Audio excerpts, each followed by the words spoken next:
पहले Facebook live, फिर encounter में मौत। 16 जून और 17 जून कैलेंडर में दर्ज ये सिर्फ 2 तारीखें हैं, लेकिन इन 2 तारीखों के बीच जो कुछ हुआ उसने बिहार की राजनीति, पुलिस व्यवस्था और न्याय प्रणाली पर ऐसी बहस छेड़ दी है जो थमने का नाम नहीं ले रही। एक तरफ बिहार पुलिस है जो कहती है कि उसने आत्मरक्षा में कार्रवाई की, दूसरी तरफ एक माँ है जो रोते हुए कह रही है कि उसके बेटे ने हथियार फेंक दिया था।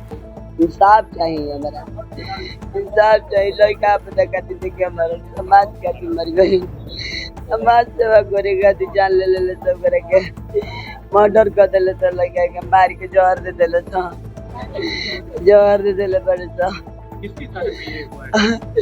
अगर एसटीएम के से सारे बहुत दिले एसटीएम आई मुख्यमंत्री भाई कोई सारा कहले एसटीएम बा। क्या मांग करती है आप? हम मांग करते हैं खुद का बदला खून, हमारा ये चाहिए, हमारा ये चाहिए इंसाफ, हमारे कुछ नहीं इंसाफ चाहिए। हमारे लगे के जान बोल थोड़ा आयो दादा, अरे समाज सेवा करत रहे खातिर डॉक्टर के मारे का यही खातिर मार दिल समाज सेवा करत रहे गइलो जा टाड़ी पर घर से निकल के तरह से घेर ले तो पूरा एसटीएफ रहे 6-7 गो जाके वो जा घेर ले अल्लाह बोल की बार के गोली से मारी है तो जालो ना तो घेर ले मारे तो गोइनी दौड़ के वो जब मारे लगली तो लेडीज गोइनी लड़का के जान बचा लो गोदिया में डाल आधर ना दिली तो ना मैंने के पीले ना दिली तो हम ना देखो नहीं है दादा वैसे भरले पड़े तो बाकी 5 गोली हम गनी तो देखो नहीं 5 गो फायर को गिर गई पीछे तो बाद पैट उलट के हम मरले तो वो लड़का होता तो रहे रे दादा बाद गाड़ी में ले जाके जो उल्टी करके मर गई। जबरन इनकाउंटर किया गया। एक तरफ सरकार है जो कहती है कि अपराधी को बख्शा नहीं जाएगा, दूसरी तरफ सवाल है कि अगर वह मानसिक रूप से परेशान था तो इलाज क्यों नहीं हुआ। और इन्हीं सवालों के केंद्र में है एक नाम, भरत भूषण तिवारी। परिवार और गांव वालों के अनुसार भरत कोई कुख्यात अपराधी नहीं था, उसने बीएससी तक पढ़ाई की थी। उसके पिता काशीनाथ तिवारी बिहार पुलिस विभाग में ड्राइवर के पद से रिटायर्ड थे। 4 भाई बहनों में भरत मंझला था। परिवार का कहना है कि वह गांव में एक इलेक्ट्रिक बाइक शोरूम खोलने की तैयारी कर रहा था और उससे संबंधित लाइसेंस व अन्य कागजी प्रक्रियाओं को पूरा करने में लगा हुआ था। गांव के कई लोग बताते हैं कि भरत अक्सर स्थानीय समस्याओं को उठाता था, सड़क, बिजली और अन्य मुद्दों को प्रशासन तक पहुंचाने की कोशिश करता था। कुछ लोग उसे भगत सिंह से प्रभावित बताते हैं। कुछ वीडियोस भी सामने आए हैं जिनमें वह गरीब लोगों की मदद करता दिखाई देता है। उसके समर्थक यह भी कहते हैं कि उसने हिंदू राष्ट्र और सामाजिक मुद्दों पर कई बार अपनी राय खुलकर रखी थी। लेकिन कहानी का दूसरा पक्ष भी है। कुछ दिन पहले सोशल मीडिया पर भरत की एक तस्वीर वायरल हुई जिसमें उसके हाथ में पिस्तौल दिखाई दे रही थी। शिकायत भोजपुर एसपी एम राज तक पहुंची। शिकायत में कहा गया कि भरत के पास अवैध हथियार है। इसके बाद शाहपुर थाना पुलिस को कार्रवाई का निर्देश दिया गया। पुलिस भरत के घर पहुंची, लेकिन वहां जो हुआ उसने मामले को और उलझा दिया। 16 जून का एक वीडियो वायरल हुआ जिसमें भरत अपने घर के बाहर खड़ा दिखाई देता है। उसके हाथ में पिस्तौल है। वीडियो में वह पुलिस को चुनौती देता दिखाई देता है। पुलिस का कहना है कि उस समय स्थिति तनावपूर्ण थी और टीम बिना कार्रवाई किए लौट गई। लेकिन पुलिस के लौटने के बाद भरत ने फेसबुक पर कई वीडियोस डाले। इन वीडियो में वह बार बार यह दावा करता दिखाई दिया कि बिहार पुलिस उसका एनकाउंटर करना चाहती है। उसने खुले तौर पर कहा कि पुलिस उसे मारने की साजिश रच रही है। इसके अगले दिन यानी 17 जून की सुबह करीब 9 बजे भरत फिर फेसबुक लाइव पर आया। यह वही वीडियो है जिसने पूरे मामले को राष्ट्रीय बहस में बदल दिया। वीडियो में भरत एक हाथ में मोबाइल और दूसरे हाथ में लोडेड पिस्तौल लिए दिखाई देता है। वह छत पर खड़ा है, नीचे पुलिस और एसटीएफ की टीम मौजूद है। वीडियो में वह पुलिस को ललकारता है। पुलिस का दावा है कि उसने कई राउंड फायरिंग की। एसपी एम राज के अनुसार भरत को कई बार आत्मसमर्पण करने को कहा गया, लेकिन उसने पुलिस पर गोली चलाई, जिसके बाद आत्मरक्षा में जवाबी कार्रवाई करनी पड़ी।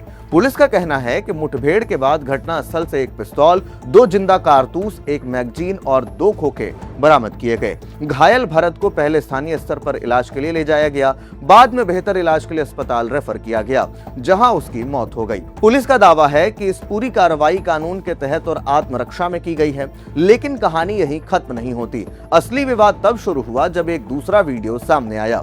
परिवार और समर्थकों का दावा है कि इस वीडियो में भरत अपना हथियार फेंकता दिखाई देता है। उनका कहना है कि भरत ने सरेंडर कर दिया था। उसकी मां का आरोप है कि उसके बेटे ने हथियार छोड़ दिया था और उसके बावजूद पुलिस ने उस पर गोलियों से छलनी कर वार कर दिया। यही वीडियो अब पूरे मामले का सबसे महत्वपूर्ण हिस्सा बन चुका है। एक तरफ पुलिस का दावा है कि भरत लगातार फायरिंग कर रहा था, दूसरी तरफ परिवार का दावा है कि उसने आत्मसमर्पण कर दिया था।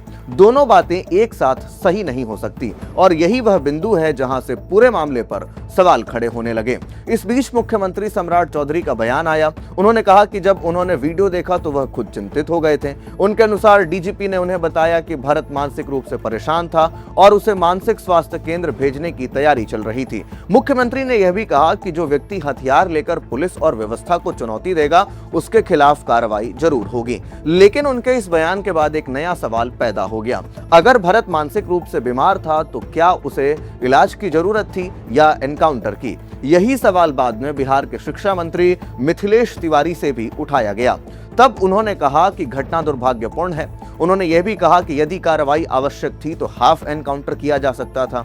उनके अनुसार बड़े बड़े अपराधियों और आतंकवादियों को भी कई बार पैर में गोली मारकर गिरफ्तार किया जाता है। ऐसे में भरत को जिंदा पकड़ने की कोशिश क्यों नहीं की गई?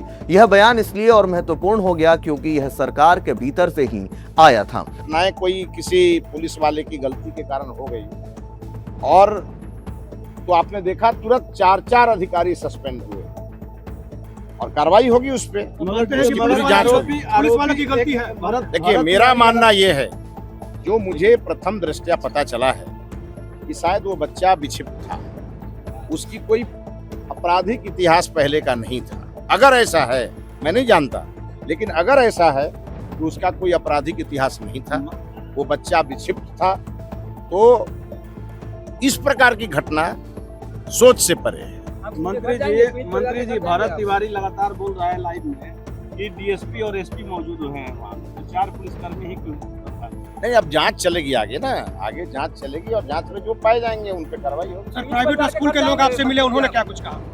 प्राइवेट स्कूल वाले लोग आज मिले थे, उनकी कुछ समस्याएं थी, उनकी समस्याएं हमने सुनी है और उसको आने वाले दिनों में जल्दी उसका समाधान एक बार आग्रह करूंगा कि आप 10 मिनट और समय देंगे, उसके बाद के लिए है, लड़ाई के लिए नहीं है। जो लड़ाई करेगा उस पर कार्रवाई। हमने अपना मंतव्य दिया है और हमने सरकार से भी आग्रह किया है और सरकार में मैं खुद भी हूँ कि इस मामले की पूरी ठीक से जांच होनी चाहिए कि अगर वो विक्षिप्त लड़का था, क्योंकि एक दिन पहले ही पुलिस का बयान है कि वो विक्षिप्त है, यदि वो विक्षिप्त था और अंत में उसने अपना जो हथियार था उसे भी फेंक दिया था, तो उस समय वहाँ जो भी पुलिसकर्मी थे किस परिस्थिति में उसे इनकाउंटर किया, इसकी एकदम जांच होनी चाहिए और जांच होगी भी। दूसरी तरफ केंद्रीय मंत्री जीतन राम मांझी ने पुलिस का समर्थन किया। उन्होंने कहा कि यदि कोई व्यक्ति अवैध हथियार लेकर पुलिस और पूरे सिस्टम को चुनौती देगा तो उसे जवाब जरूर मिलेगा। उन्होंने भोजपुर पुलिस की कार्रवाई की सराहना भी की। इस तरह राजनीतिक प्रतिक्रिया भी 2 हिस्सों में बढ़ती चली गई। कुछ लोग पुलिस की कार्रवाई को सही ठहरा रहे थे, जबकि कुछ लोग सवाल उठा रहे थे। भरत की मौत के बाद गांव में माहौल गर्म हो गया। बड़ी संख्या में लोग सड़कों पर उतर आए। आरा बक्सर 4 लेन को जाम कर दिया गया। परिवार के लिए मुआवजा और सरकारी नौकरी की मांग तेज होने लगी। भरत की मां के रोते हुए वीडियो सोशल मीडिया पर खूब वायरल हुए। गांव वालों का कहना था कि अगर भरत भाग ही रहा था तो उसे पैर में गोली मारकर गिरफ्तार किया जा सकता था। सीने और शरीर के ऊपरी हिस्सों में गोली क्यों लगी? मामले में अब एक और बड़ा मोड़ तब आया जब शाहपुर थाना प्रभारी, एक सब इंस्पेक्टर और एक कांस्टेबल समेत 4 पुलिसकर्मियों को निलंबित कर दिया गया। यहीं से लोगों ने पूछना शुरू किया कि अगर पुलिस की कार्रवाई पूरी तरह सही थी तो निलंबन क्यों हुआ, और अगर कार्रवाई में कोई गड़बड़ी थी तो सिर्फ निलंबन ही क्यों हुआ। अब बात कानून की। भारत के कानून में एनकाउंटर शब्द का कोई अलग कानूनी परिभाषा नहीं है। पुलिस केवल आत्मरक्षा या वैधानिक परिस्थितियों में बल प्रयोग कर सकती है। सुप्रीम कोर्ट ने एनकाउंटर मामलों को लेकर स्पष्ट दिशा निर्देश दिए हैं।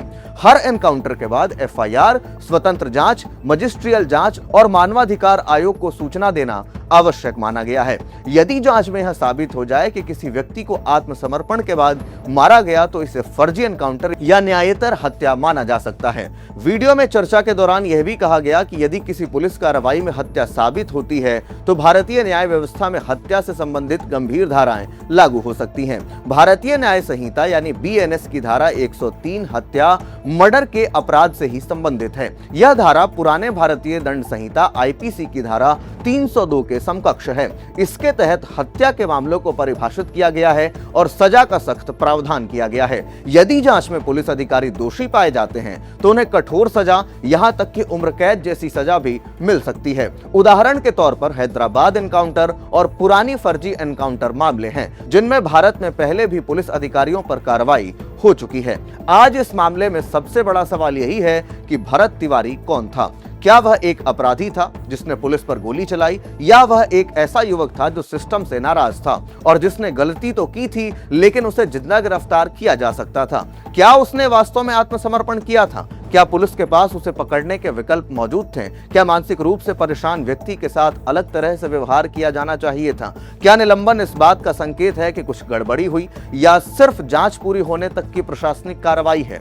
इन सभी सवालों का जवाब अभी किसी के पास नहीं है। जवाब आएगा फॉरेंसिक रिपोर्ट से, पोस्टमार्टम रिपोर्ट से, मजिस्ट्रियल जांच से और उन वीडियोस की तकनीकी जांच से जो इस पूरे मामले के केंद्र में हैं। लेकिन तब तक भरत भूषण तिवारी की कहानी सिर्फ एक एनकाउंटर की कहानी नहीं है।